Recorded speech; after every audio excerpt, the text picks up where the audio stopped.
मेरी night duty अस्पताल के पुराने आईसीयू में लगी थी। उस रात हवा कुछ ज्यादा ही ठंडी थी और पूरी बिल्डिंग जैसे सांसें रोक कर खड़ी थी। घड़ी ने 12 बजाई ही थी कि अचानक मॉनिटर की बीप आवाजें थोड़ी तेज होने लगी। मैं रूटीन चेकअप के लिए बेड नंबर 6 की ओर बढ़ी।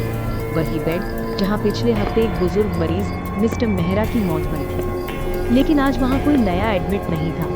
फिर भी उस मॉनिटर पर धड़कन दिख रही थी। मैं धीरे धीरे पास गई। कमरे में हल्की नीली रोशनी थी और पर्दों के पीछे से ठंडी हवा अंदर आ रही थी। मैंने नर्स स्टेशन से इंटरकॉम पर पूछा, बेड 6 खाली तो है ना? उधर से जवाब आया, हाँ वो मरीज तो मर चुका है, अब तक नया कोई नहीं आया। मेरे हाथ कांप गए। मैंने मॉनिटर बंद करने के लिए स्विच दबाया, पर वो अपने आप फिर से ऑन हो गया और बीप बीप की आवाज़ के साथ तो स्क्रीन पर नाम चमकने लगा, एम मेहरा। मैंने पलट कर देखा तो आईसीयू के दरवाजे के कांच पर किसी की परछाई थी, पर जब मैंने दरवाज़ा खोला वहाँ कोई नहीं था। घड़ी ने 1 बजने का इशारा किया।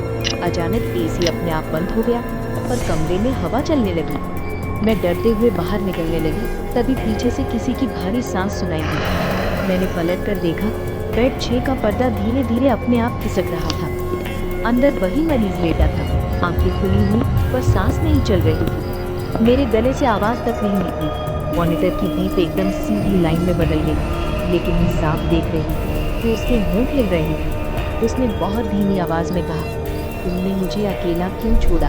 और अगले ही पल सारी लाइटें बंद हो गई। सुबह जब बाकी स्टाफ आया तो मुझे बेहोश पाया गया। उन्होंने कहा आईसीयू खाली था, वहाँ कोई मरीज नहीं था। लेकिन जब मैंने रिपोर्ट्स देखी तो वहाँ लिखा था brought dead, M Mehra, time 1:05। तभी मुझे एहसास हुआ कि उस रात मैं किसी मरे हुए आदमी की नहीं, बल्कि उसके अधूरे डर की देखभाल कर रही